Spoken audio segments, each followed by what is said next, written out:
It's officially spring in the garden by the birds chirping telling me so. So today I'm going to share with you 8 garden chores that we're focused on for in the month of May to set our garden up for massive success in the future seasons still to come. Starting off with the first task, which is mulching your raised bed and your pathways. With the weather starting to warm up, weeds will start to grow and water will evaporate more quickly. Mulch is your best friend in the garden. We have a lot of weeds that typically grows at the side of our raised bed, so when we put mulch, it will stop those weeds from growing. And how I usually do it is I put cardboard first, and then after put the wood chips on top. I wouldn't use wood chips on my raised beds as mulch because when you're harvesting a plant, the wood chips will mix in with the regular soil and they will tie up the nitrogen. Instead, what we like to use is straw mulch, which won't tie up nitrogen in the soil, and it will allow water to pass through much more easy than using wood chips. The second task for May is to plant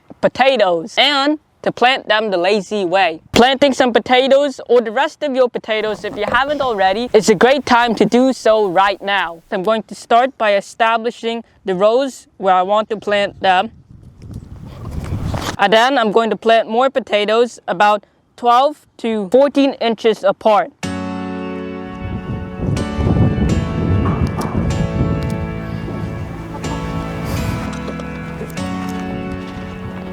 And typically for the lazy potatoes is you want to cover them back with a mulch.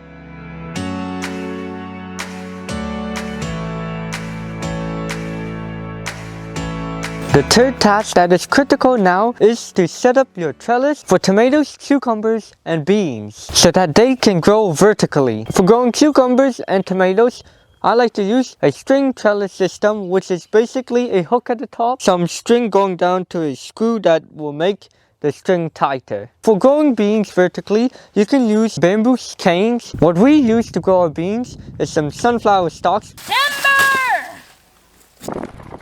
But it's looking a little broken, so we might build a new trellis with using some chicken wire and hog wire and some poles. The fourth task is adding compost before you plant, and the compost that I like to use is cow manure. When I add compost to my plants, I find that they grow much bigger and healthier, just more green and vibrant. We get our compost from a local farmer, so that's what I'm going to be using to fill my bed and get it ready for planting.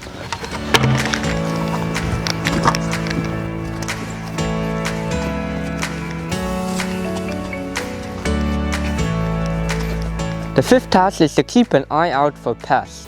There's a lot of pests that comes out early in the spring, like cabbage worms, aphids, and flea beetles. Also, slugs come out, but a little later in the season. Last year, the aphids on our pepper plants killed a lot of them when they were still small, and we tried many things to try and kill the aphids, and it did not work. This year, we recently bought this aphid insecticide that's natural. And this has worked extremely well in killing the aphids. To make some of this liquid, we follow the instructions, but since we don't need too much, we usually make a little bit, about 100 milliliters of water for 5 milliliters of this liquid. We will then go and spray down the pepper plants with it, and within a day or two, all the aphids will die. We'll place a link in the description where you can get this insecticidal soap. For cabbage worms, the best way to stop them is to prevent them.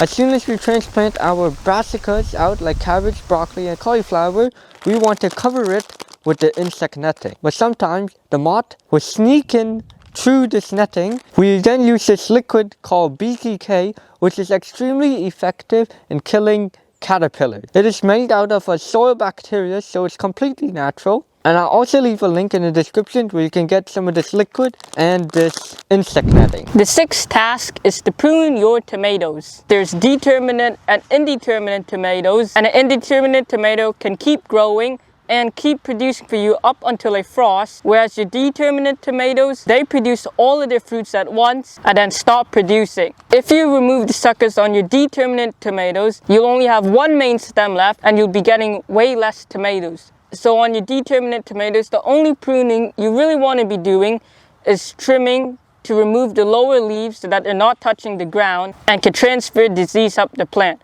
But that's all you really want to do. As for your indeterminate tomatoes, I'll let my brother from a different year explain how to prune them since we don't have them grown yet. On a tomato, you have the main stem, and then going up, you have leaf nodes coming out at the side. And then as you move on up, you have flower clusters that form along the side of the main stem. And then you have suckers, which grow at a 45-degree angle between the main stem right over here and the leaf node. These suckers would be its own fruit producer or its own side stem. You don't want too much main stems because the root ball can only support so much stems off a tomato.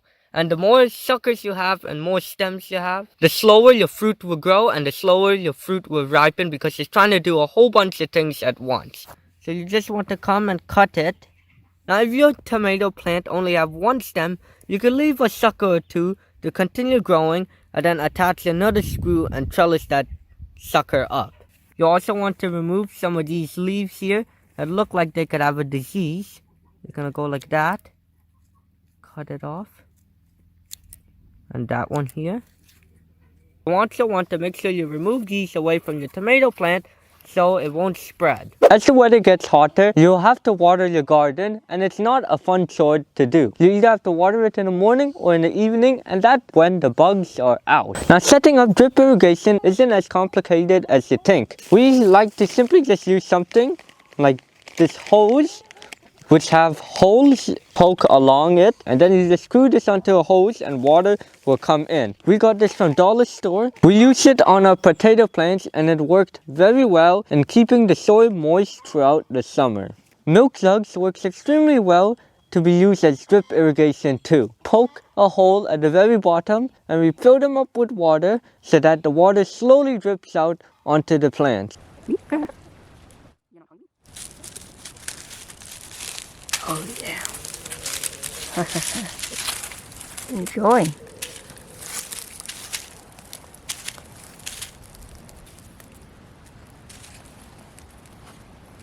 Make sure you guys pack a like emoji in the comments for Tweaker if you like seeing her in our videos.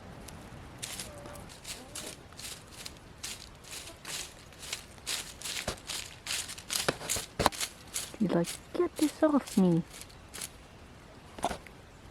The 8th garden task is to plant some easy to grow crops. 2 of which I have for you is zucchini and beans. These 2 crops are my favorite to plant in May because once you plant them, it's basically on autopilot and you don't have to do any work except for watering them and maybe pollinating for your zucchini. In about 50 to 60 days, your zucchini will start producing and then your beans shortly after. But what if there was some more easy crops that are even easier to plant? So watch this video over here to learn the 10 plus productive crops that you could plant in May. Goodbye!